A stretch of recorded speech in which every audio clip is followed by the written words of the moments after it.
To our shareholders, ouch. It's been a brutal year for many in the capital markets and certainly for Amazon.com shareholders. As of this writing, our shares are down more than 80% from when I wrote you last year.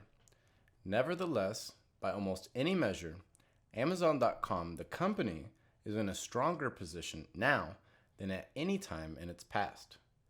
We served 20 million customers in 2000, up from 14 million in 1999.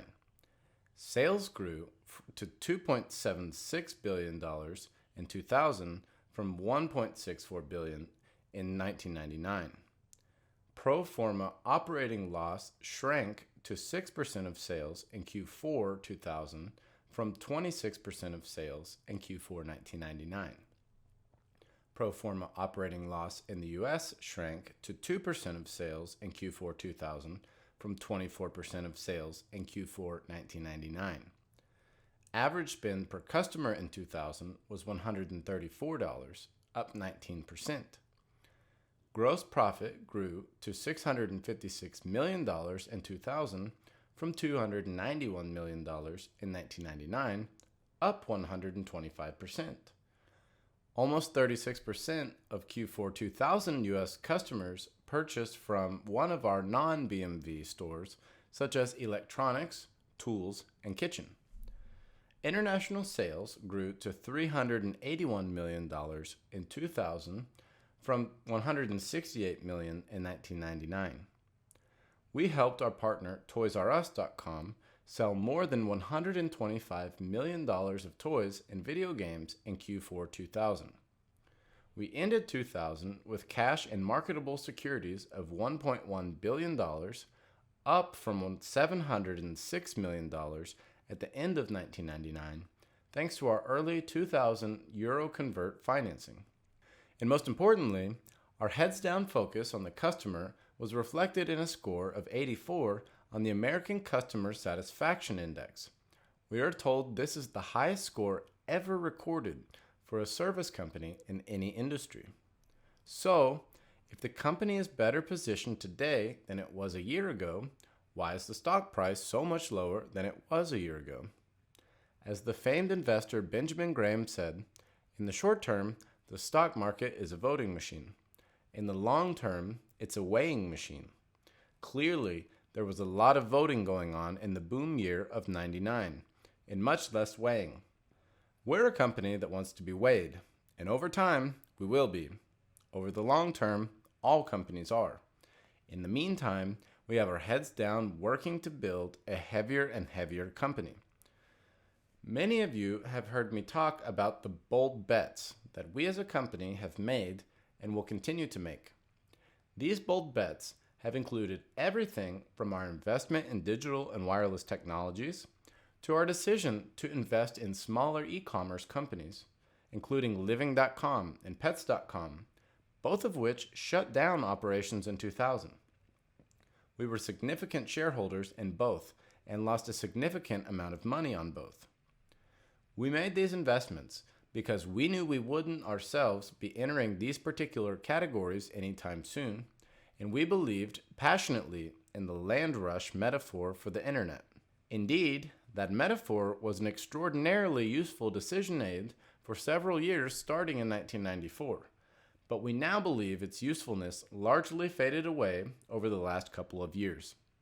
In retrospect, we significantly underestimated how much time would be available to enter these categories and underestimated how difficult it would be for single-category e-commerce companies to achieve the scale necessary to succeed.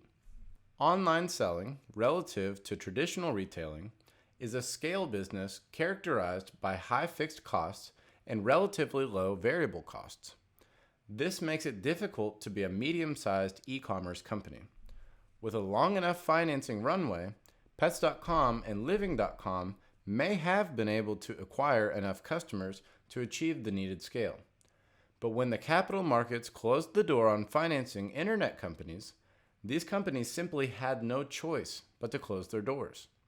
As painful as that was, the alternative, investing more of our own capital in these companies to keep them afloat, would have been an even bigger mistake. Future. Real estate doesn't obey Moore's law. Let's move to the future. Why should you be optimistic about the future of e-commerce and the future of Amazon.com?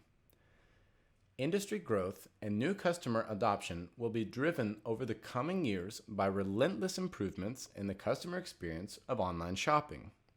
These improvements in customer experience will be driven by innovations made possible by dramatic increases in available bandwidth, disk space, and processing power, all of which are getting cheap fast. Price performance of processing power is doubling about every 18 months, Moore's law. Price performance of disk space is doubling about every 12 months, and price performance of bandwidth is doubling about every 9 months. Given that last doubling rate, Amazon.com will be able to use 60 times as much bandwidth per customer 5 years from now while holding our bandwidth cost per customer constant. Similarly, price performance improvements in disk space and processing power will allow us to, for example, do ever more and better real-time personalization of our website. In the physical world, retailers will continue to use technology to reduce costs, but not to transform the customer experience. We too will use technology to reduce costs, but the bigger effect will be using technology to drive adoption and revenue. We still believe that some 15% of retail commerce may ultimately move online.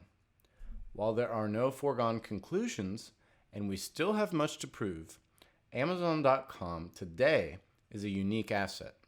We have the brand, the customer relationships, the technology, the fulfillment infrastructure, the financial strength, the people, and the determination to extend our leadership in this infant industry and to build an important and lasting company. And we will do so by keeping the customer first.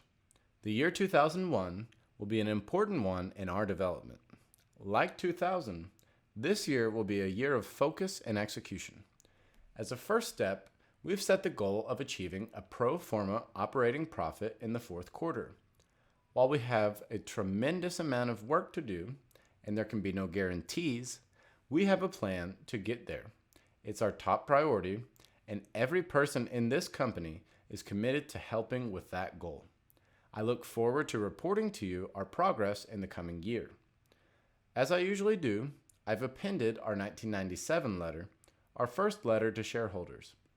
It gets more interesting every year that goes by, in part because so little has changed. I especially draw your attention to the section entitled, "It's All About the Long Term." We at Amazon.com remain grateful to our customers for their business and trust, to each other for our hard work, and to our shareholders for their support and encouragement. Many, many thanks.